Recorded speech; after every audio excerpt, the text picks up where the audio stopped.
Welcome to Caldwell County Today. I'm Paige Counts, Public Information Officer for Caldwell County.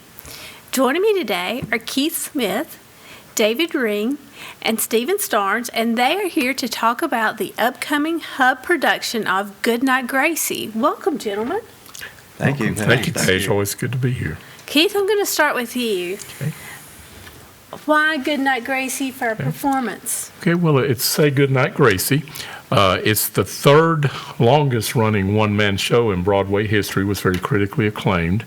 It starred on Broadway Frank Gorshin, who was the Riddler. And I read this show, and then I saw it at SART, at Southern Appalachian Repertory Theater in Mars Hill. And I just fell in love with the show. It's a delightful show, very well balanced. It's a one-act show, no intermission, lasts at an hour and a half or slightly under. But it talks about George Burns and his iconic career, really from his young days to his days in Vaudeville to his relationship with Gracie Allen, who the name comes from, Say Goodnight, Gracie. And I think it has a wonderful balance. We were just talking before we came on the air. I think it has a wonderful balance of humor and pathos. It's a very touching show. It's a very moving show. And it's a show that a lot of people will be surprised how much they get into it. I think it's great for older people, who a lot of our audience are, to reminisce about George Burns, but I also think that younger audiences will get to know who he was, an iconic figure in American cinematic and television and radio history. So that's the reason for doing it. And then I'd had in the back of my mind to try it sometime. And then when I met David Ring, who plays George, when we did the show Welcome to Mitford, and he played Father Tim in that show, I knew that he had the chops and the look and the talent to do this role. Stephen has the talent, but he didn't quite look like George Burns. Nothing. And David looks somewhat like him, but the transformation will come through the glasses and the cigar and some other things. But so I'm delighted to get to finally do it, and it coincides perfectly, dovetails with our new philosophy of summer theater at the HUB, and that now we always have a fall production and a spring production, usually one a big comedy, big scale comedy, and usually one a big scale musical. But the summer show is intended to be smaller scale. It runs only 1 week instead of 2. It's usually either 1 or 2 or just a handful of characters.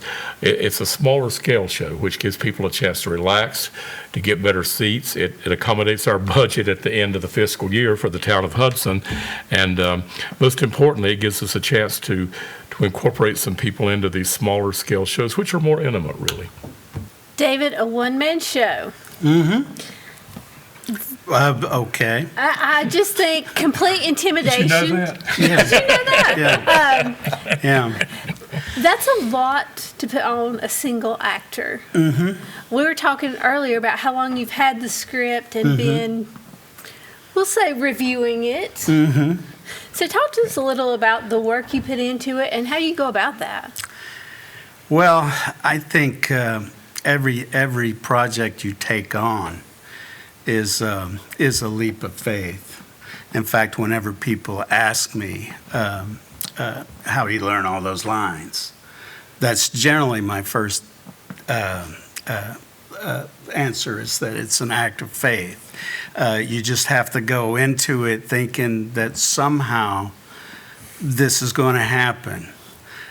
Somehow, even though I'm not an impressionist like Frank Gorshin, somehow people are going to buy the fact that for almost an hour and a half I'm George Burns. And how I'm going to make that happen, I'm not totally sure yet. But that's something that we're going to find out along the way, and that's what we call the process. And we'll be able to let you know a lot more about that afterwards than we do right now, because right now that's as much as what we're figuring out as anything is the process. And I will say that process begins with the physicality. As he said, we're not going to try to imitate George Burns, but we are going to use certain things, his trademark round owl glasses, his cigar, and some mannerisms, and we'll start with that, then branch out from there. Let's talk about the actual play, the script. Why does it say Goodnight, Gracie? Well, that was their trademark sign-off, and that's how everybody knows them. And that's one way of saying that that is a big a character in the show as George Burns is Gracie Allen, even though this is a one-man show. And I think the audience will understand that once they've seen the show, because I think in his mind it's far more about her than it is him. But that was just the relationship they had. And you have to rent along with rights to the show. It's like a soundtrack, and it's a visual. It's PowerPoint. It goes along, and it reflects back on a lot of their old TV shows, and you hear and see them on screen within the show. But really, Gracie is the star of the show, probably. Mm-hmm. Okay, I'm going to ask a question for those viewers who may not know. Who is Gracie Allen?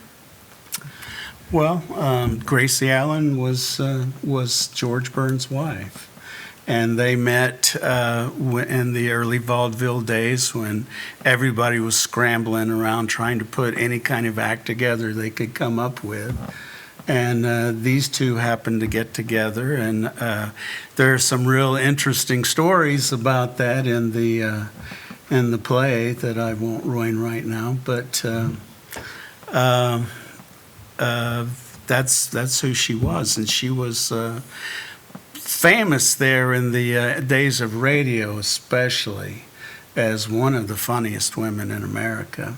And she had a reputation for being very ditzy. And they would have, people in the day had expressions like, if you were about to do something stupid, your friend might say, "Oh, don't pull a Gracie here." Yeah. I just realized we didn't talk about who is George Burns. I feel like everyone should know, but I know there's someone out there that's watching that's like, who are they talking about? Let's let Stephen comment on I'm that. gonna let Stephen I'd be talk happy about to. that. So, Yeah, he knows George. George Burns was a brilliant comedian, an actor, and I think a great TV producer.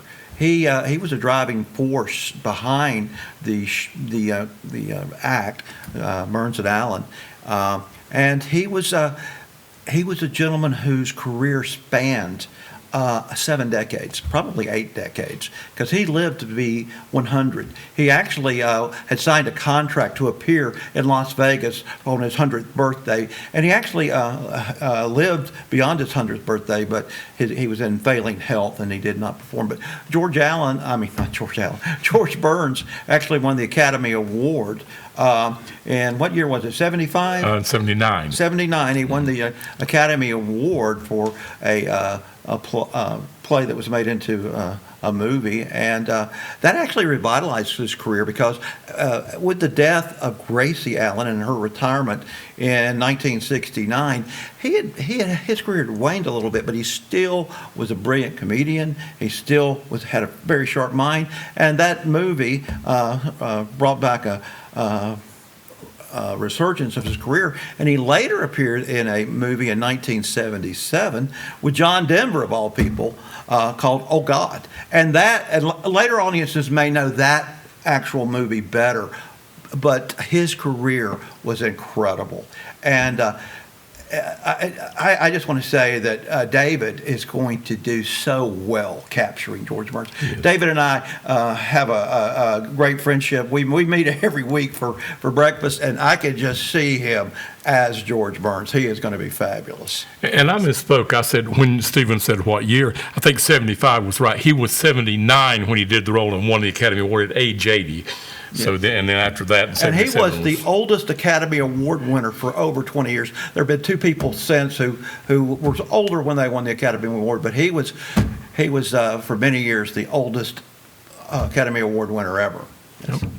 And when I think of George Burns, I think of that movie, Oh God, Oh God, with John Denver, and I can still see clips of that as we talk about it. It's just like rolling in my head right now. So, very famous. And if anyone hasn't seen that movie, I would encourage them to take a look at it. And there are actually 3 of them. The first one, the most famous, but in the play, it refers back. He's speaking with God. He's like doing an interview before he goes into the great beyond, and it all takes place then, and then his reflecting back. But it's very good the way they incorporate, God. And the thing, I think it's very good humor without being blasphemous or anything. It's just very good-natured, the way they relate in the show and in the movie even. And I think I heard you guys talking earlier that this show reflects from their radio days into their TV days. Is that correct? Mm-hmm. And if you could talk a little bit about what was the radio show like? What was that TV show like?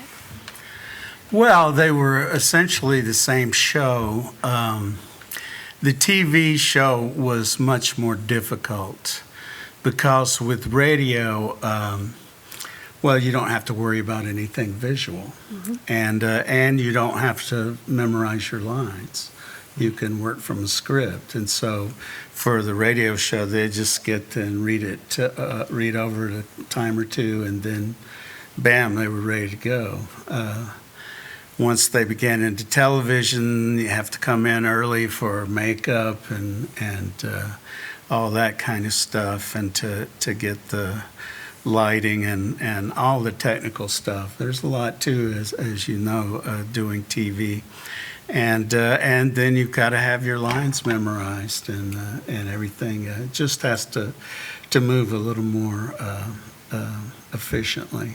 And Gracie was like Stephen a lot in that he eschews having to rehearse a lot, so she didn't like to have to rehearse. The act was unbelievable. It really began in what was called Vaudeville.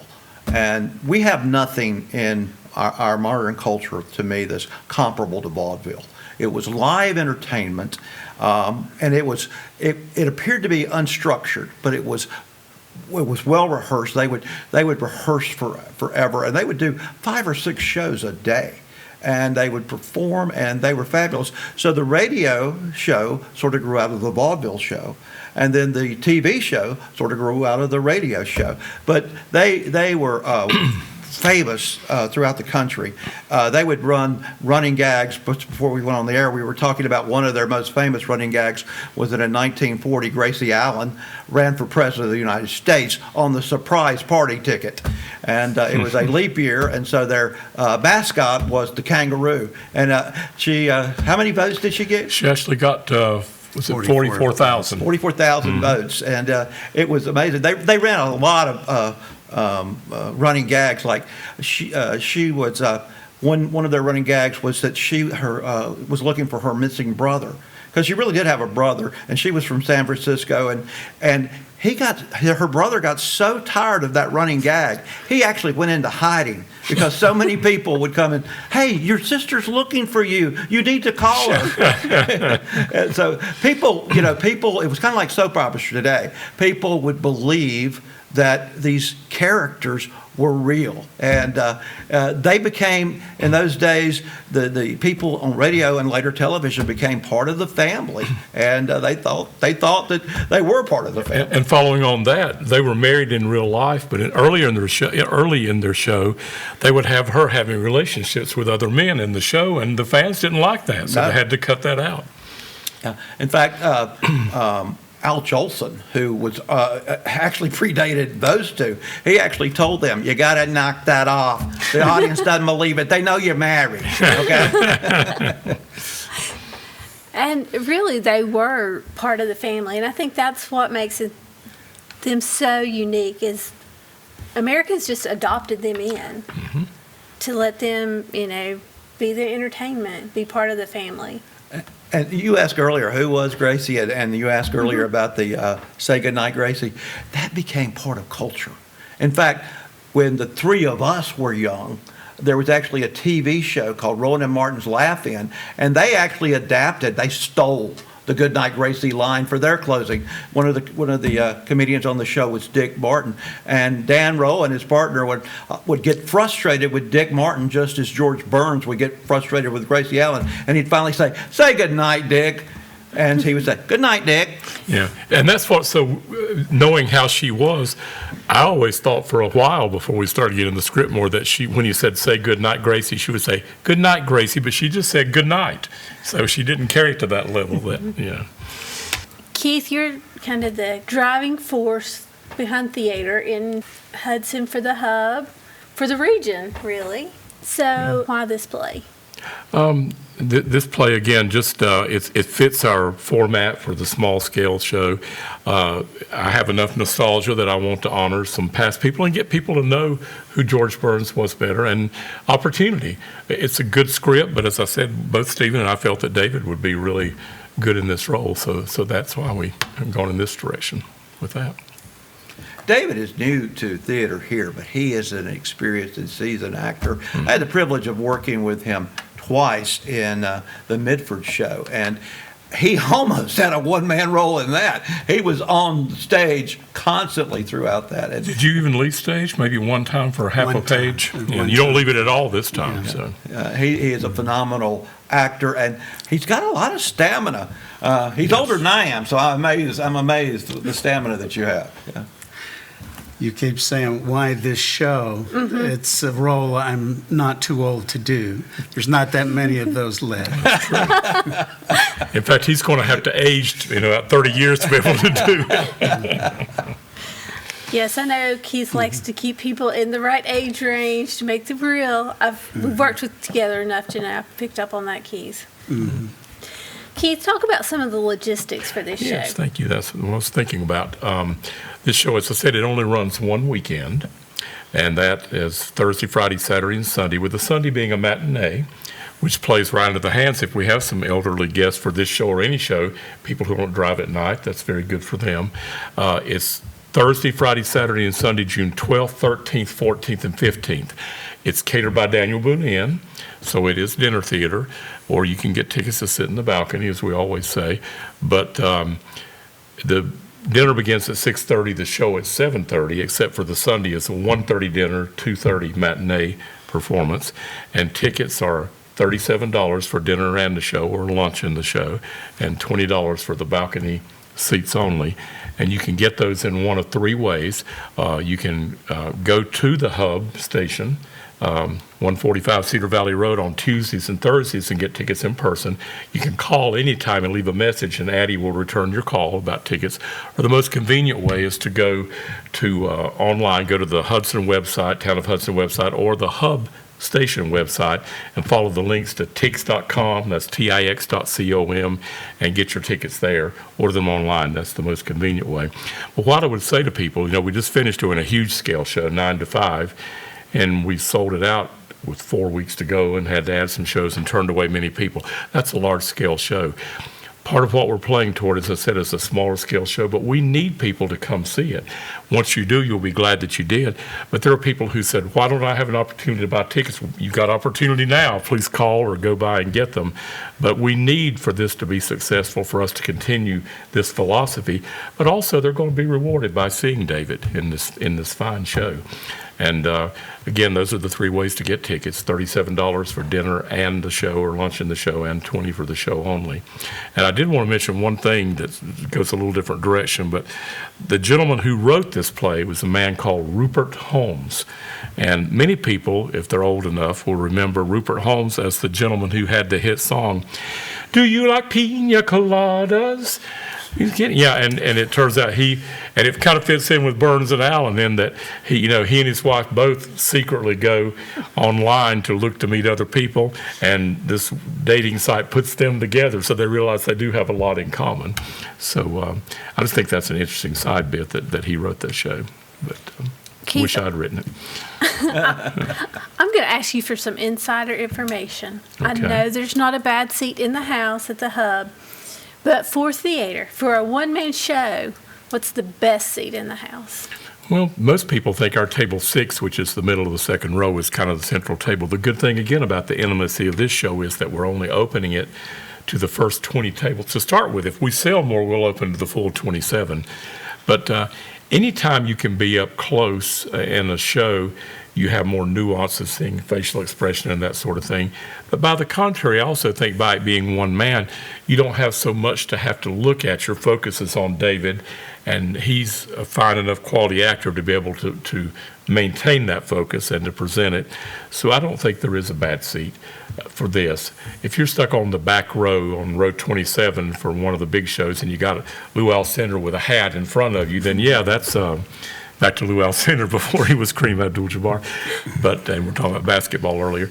But that's not your best ideal seat. The balcony is always good because of a nice overview, and also because the seats are comfortable and it's up there, a nice place to sit and watch a show. Talk a little bit about the logistics of the stage itself. It's the same set. He goes, David will go to different stations on the set, and that'll be a secondary development point after we talk about the physical mannerisms. We'll start blocking, and he'll go to the kitchen area or to his living room area or to a studio area we'll have set aside, but all the stuff is out there. It never changes. It's out there for the whole show. So he'll go, much like in Mitford, go from station to station. And so it'll be easy for people to follow what he's doing.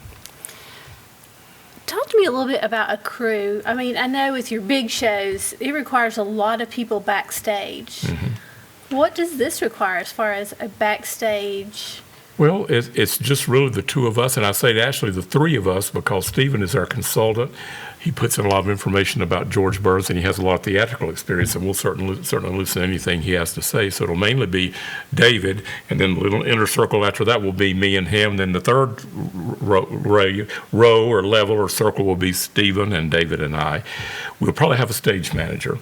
And this show, we're going to use set pieces that we don't have to build so much. They're already there. We take out the furniture from that era and everything. So it'll be much more minimal in set crew. And again, that fits in this philosophy of a smaller scale show. But we'll have another person to help us, segue all this together. And lights and sound. Well, yeah, Right. thank you. Yeah, and that's very good. Thank you, David, because you're not going to do this in the dark with no microphone. Matt Pedraza is our sound and lighting man. We were very fortunate to gain his services within the last year. Very talented and has a great attitude and very experienced.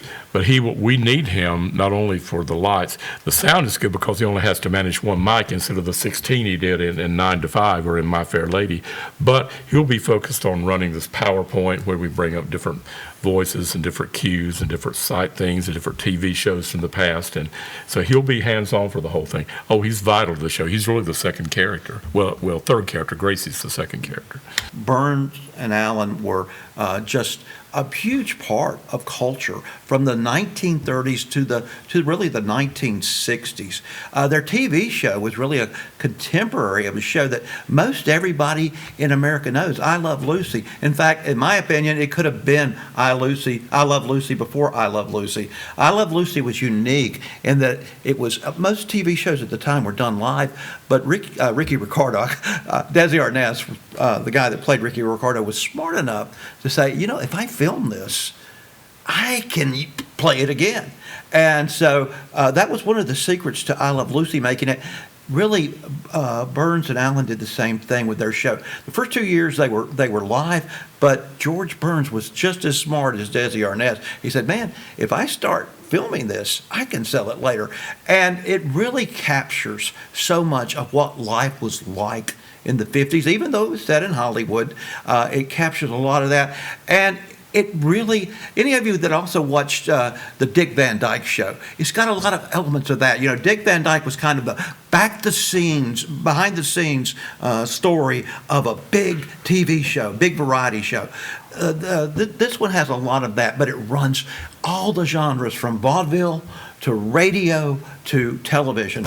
And I just think it would be appealing to everyone, not just people from our generation, but younger people as well. You can learn so much from it about what entertainment was like back then. And from the Americana standpoint, I would throw Ozzie and Harriet in there, a family TV type of show. And I got to throw in one more thing. Yeah. So, Rick, Keith and I are big fans of The Music Man. In fact, Keith won awards once for performing in The Music Man. Actually, the guy who wrote The Music Man was actually the musical producer for Burns and Allen. I'll let you tell who that is. It's Meredith Wilson. Yes. And so he was their music producer for many, many years on radio. Yeah, that's a good point. If you like nostalgia, if you like seeing how things happen behind the scenes in show business, I think you'll enjoy it. I think it's a very entertaining script, and it'll be just worthwhile to see if the old man falls on his face. But, I'm looking forward to being very proud of it, and I hope people will come see it. That makes it better. The audience, especially in theater, is such a big part of the success or failure of a show, not just in terms of numbers, but their whole participation, and it makes a big difference. So I need a good turnout. That's right. And if the old man falls on his face, it's actually part of the show. It's entertaining. And that I Entertaining. got to tell one more Frank Gorshin story. I had the chance to work with him and Dick Van Patten in a touring show, just one performance at Comma over in Morganton, back around the turn of the century, turn of the millennium, and they're both very short. I remember that, but they were there for a couple days only. But I got to work with them and meet them, and I was up in the booth with Bill Wilson over there, and I'll never forget this. They always tell you stay in character, whatever happens. If you go up, walk around or do something. It was a full house, 1,000 people there, and Frank Gorshin was on the stage, and he said, this because of the falling on the face, he just went up, forgot his lines, and I'll never forget this. I'm up in the booth, and he's facing. He turns to the audience and says, "I'm having a senior moment, okay?" And then he got right back into the script. I've never forgotten that. And after the show, he was standing under a no smoking sign backstage smoking. So, David, anything else you want to say about it other than falling on your face? I'm glad for your positive attitude. No, I think we'll see. David's a very talented actor. I wouldn't be doing this with him, and I'm delighted to be able to collaborate with he and Stephen both. And I look very much forward to it. I'm glad the onus of learning all those lines is on him and not me, but I'll still lose sleep over it, but he'll be just fine. He'll come through just fine.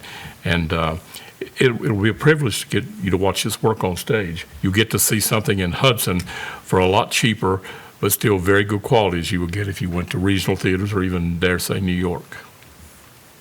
Okay, Keith, give us the rundown of the logistics. Okay, just 1 week in only. June 12th through the 15th, that's a Thursday through Sunday, 3 night shows and then a matinee. Tickets $37 for the show and the meal, $20 for the show only in the balcony.